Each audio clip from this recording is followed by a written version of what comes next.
सुनना, जरा ध्यान से सुनना इन महापुरुष के वचन। बाबा, हमें क्लेश बना रहता है, एक जलन बनी रहती है, एक अशांति। नाप के देखो हृदय में। तो उन्होंने कहा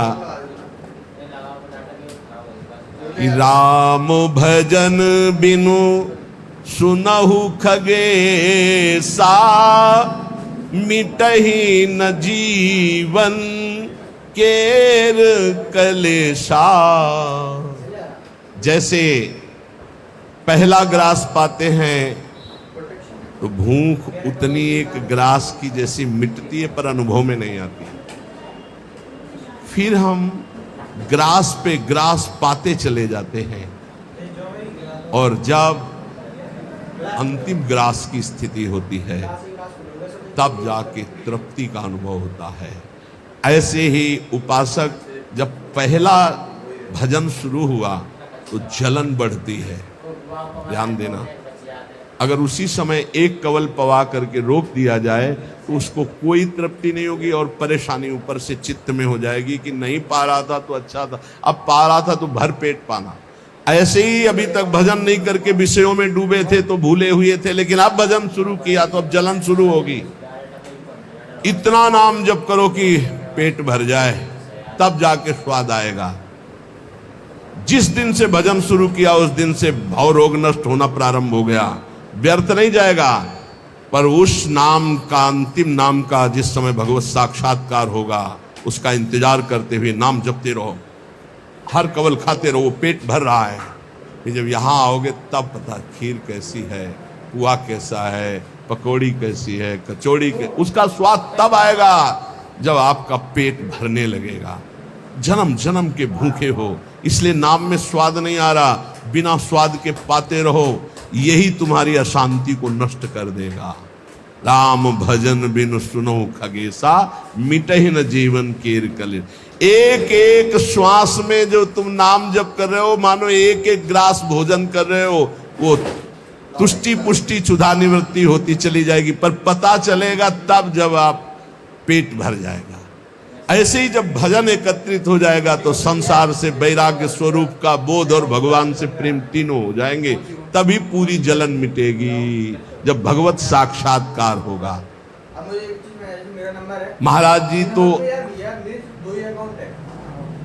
अब हमको एक साधन बता दो जिससे हमें पूरी की पूरी सब बातें भूल कर केवल एक में लग जाए, हमारा काम बन जाए। वो कह रहे सुबह से लेकर नींद तक, और नींद से लेकर सुबह तक, चेतना से लेकर मृत्यु तक तुम्हारा नाम न छूटे। जितना तुम कार्य करते हो, सब कार्य करते हुए यदि केवल नाम पकड़ लिया तो ये नाम तुम्हें महाभागवत और सिद्ध पुरुष बना देगा। नाम कैसे पकड़ा जाता है? जैसे प्यासे आदमी को खूब अच्छे अच्छे पकवान सामने रख दो, उसे अच्छा नहीं लगेगा, केवल पानी चाहिए, पानी। जैसे भूखे आदमी के पास हीरा जवाहरात दुनिया के सब रख दो, नहीं, भोजन चाहिए, भोजन। ऐसे तुम्हारा नाम में प्रेम हो, उठते बैठते चलते फिरते खाते पीते सब समय नाम नाम नाम, तब तुम्हारे अंदर दिव्यता जागृत हो जाएगी।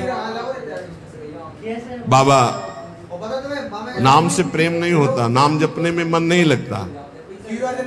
तो तुम जब अपने मन की बुराइयों को पकड़ पाओगे और उनको दूर करोगे, तब तुम्हारी नाम में प्रीति होगी। इसीलिए तो कहते हैं कि खूब सत्संग सुनो।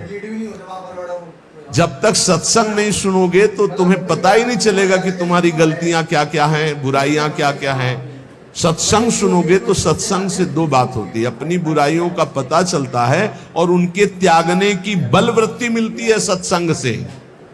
भक्ति स्वतंत्र सकल गुण खानी, बिनु सत्संग ना पावई प्राणी।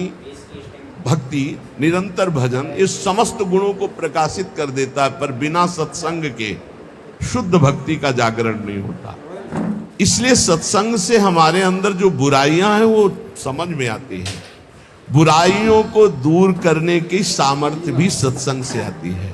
फिर सत्संग से ऐसा मन सावधान हो जाता है कि बुराई करने की तो बात जाने दो, बुराई की समीपता बर्दाश्त नहीं होती है, बुराई का चिंतन बर्दाश्त नहीं होता है। हृदय दर्पण की तरह साफ हो जाता है, जरा सी भी बुराई बहुत बड़ा पहाड़ जैसा दिखने लगती है। ऐसे उपासक के हृदय में नाम के प्रति प्रियता हो जाती है और वो खूब निरंतर नाम जपने लगता है। महाराज जी, लोग कहते हैं कि भगवान के दर्शन से क्या मिल जाएगा, क्या लाभ हो जाएगा। भगवान के दर्शन हो गए तो फिर बाकी क्या रह जाएगा। उत्तर, भगवान के दर्शन से बढ़कर कोई लाभ। अरे अभी तो भक्ति करो, मन को शुद्ध करो, खूब नाम जप करो, फिर आगे तुम देखोगे भगवत साक्षात्कार से बढ़कर कोई लाभ होता है। अरे जिसके जानने के बाद कुछ जानना बाकी नहीं रहता, जिसे पाने के बाद कुछ पाना बाकी नहीं रहता, वो भगवान है। उनका साक्षात्कार होने के बाद जो दिव्यता, जो दिव्य आनंद रहता है, उसे कुछ बाकी रहता है। तो हमें क्या करना चाहिए फिर? हम कह तो रहे तुम्हें निरंतर नाम जप करना चाहिए, निरंतर नाम जप करना चाहिए। तो माला से जपे या अंगुलियों से जपे। भाई, नए साधक को गिनती से नाम जप करने में ज्यादा रुचि होती है, इसलिए गिनती पर दृष्टि नए साधक को संख्या पर रखनी चाहिए। ये बहुत अच्छी बात कह रहे हैं। नए साधक को संख्या पर दृष्टि रखनी चाहिए। आज 11 माला किया, फिर और बढ़ाया, फिर और बढ़ाया, फिर और आगे चल करके फिर ऐसा मन हो जाता है कि फिर वो निरंतर जब पकड़ता है तो माला भी अच्छा नहीं लगता। कौन गिनती करे, कौन सुमेरु आई तो पलटे, उधर ध्यान दे या अंदर ध्यान दे, फिर वो स्थिति आती है। बाबा, नाम जपने में जैसे मन भागता है तो क्या करना चाहिए? तो नाम को बार बार लिखे या नामी की मूर्ति सामने बना रख ले, छवि सामने रख ले, उस छवि को बार बार देखता रहे। मनो राधा वल्लभ लाल जी की छवि रख ली, बार बार देख रहे हैं, नाम जप कर रहे, फिर अंदर राधा वल्लभ की छवि देख रहे हैं, फिर नाम जप कर रहे, फिर बाहर देख रहे। मन भागे तो छवि में लगाओ, नाम में लगाओ। बाबा अच्छा बताइए, नाम में प्रीति कैसे हो?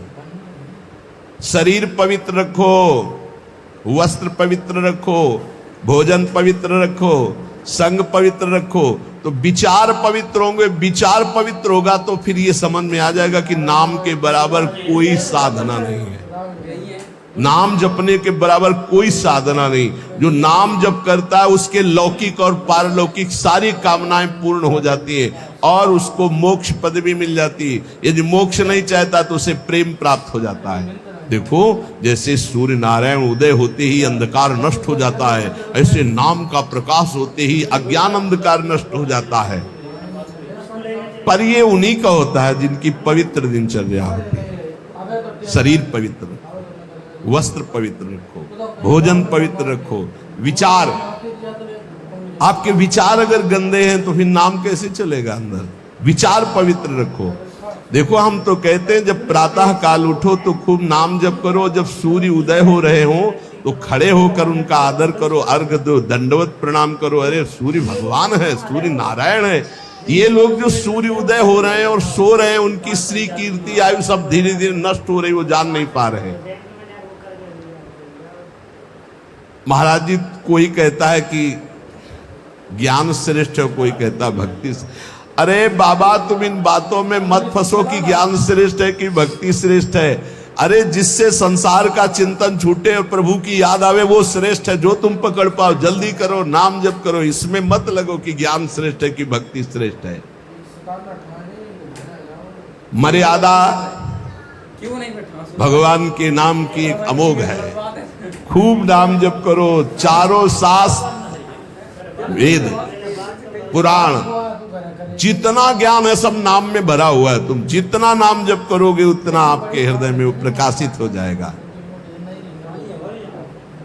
तुम्हारे मन को जैसे विषय खींच रहे ऐसे तुम्हारे मन को नाम खींचेगा। बहुत ध्यान दीजिए, जैसे विषय तुम्हारे मन को खींच रहे, ये भोगूं, ये भोगूं, ये भोगूं, एक दिन नाम ऐसे खींचेगा तुम्हारे मन को, श्री जी से जोड़ देगा। पक्का ऐसा ही है। संसार के भोगों की तरफ से जब ग्लानि होने लगे, घृणा होने लगे, तो समझ जाना कि नाम तुम्हें खींच रहा है प्रभु की तरफ। और अगर ऐसा नहीं हो रहा तो अभी इतना नहीं नाम जप कर पा रहे कि तुम्हारे मन को खींच कर वो प्रभु में लगा दे। जिस प्रकार दीपक को हम जलाते हैं तो वो अपना प्रकाश करता है, और जब सूर्योदय होता है तो उसका अपना प्रकाश होता है। तो अन्य साधक सब दीपक की तरह प्रकाश करते, और नाम जब प्रकाश करता है तो सूर्य की तरह प्रकाश करता है। मन का संपूर्ण अंधकार नाम जप से दूर हो जाता है। दीपक दूसरी कोठरी तक प्रकाश नहीं पहुंचा पाता, और जब सूर्योदय होना होता है तो अंदर की गुफा में भी प्रकाश अपने आप पहुंच जाता है। तो स्थूल शरीर, सूक्ष्म शरीर, कारण शरीर, तीनों में ज्ञान का प्रकाश कर देने की सामर्थ्य अन्य साधनों में नहीं, नाम में है। ये प्रकाश इसलिए नहीं हो पाता कि तुम बुरे विचार, बुरा संग, बुरा भोजन, बुरे कर्म नहीं छोड़ पा रहे हो। बुरे कर्म अगर करोगे तो तुम्हारे विचार गंदे रहेंगे, तो फिर प्रकाश कहां से होगा। इसलिए बुराइयों को रोको, बुरे विचारों को रोको, बुरे आहार को रोको, बुरे संग को रोको। देखो, कलिकाल की बड़ी महिमा है, इसमें नाम जप से बहुत जल्दी भगवत साक्षात्कार होता है। कलिकाल की एक महिमा है, कलि का एक विशेष प्रभाव है। कलयुग केवल नाम आधारा।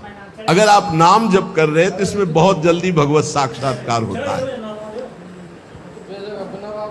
नाम जापक के हृदय में नित्य दिन अमृत बरसत सारे, मधुर मधुर ध्वनि बादर गरजत, कोटिन चंद्र सहस उजियारे। नित्य दिन अमृत बरसत सारे, ज्ञान का अमृत, प्रेम का अमृत, जो चाहिए वो नाम से सब बरसता है। बोले मधुर मधुर ध्वनि जैसे अंदर में राधा राधा राधा, यही बादल की गर्जना है। करोड़ों चंद्रमा एक साथ उदय हो जाए, ऐसी शीतलता, ऐसा अमृत वर्षण, ऐसा आनंद, ऐसी चांदनी हृदय में नाम प्रकाशित करता है। सूरत कटोरी भरी भरी पीवे, पियत पियत छके अगर जियारे, मगनानंद स्वरूप अखंडित पिया हेरत भय आप पिया।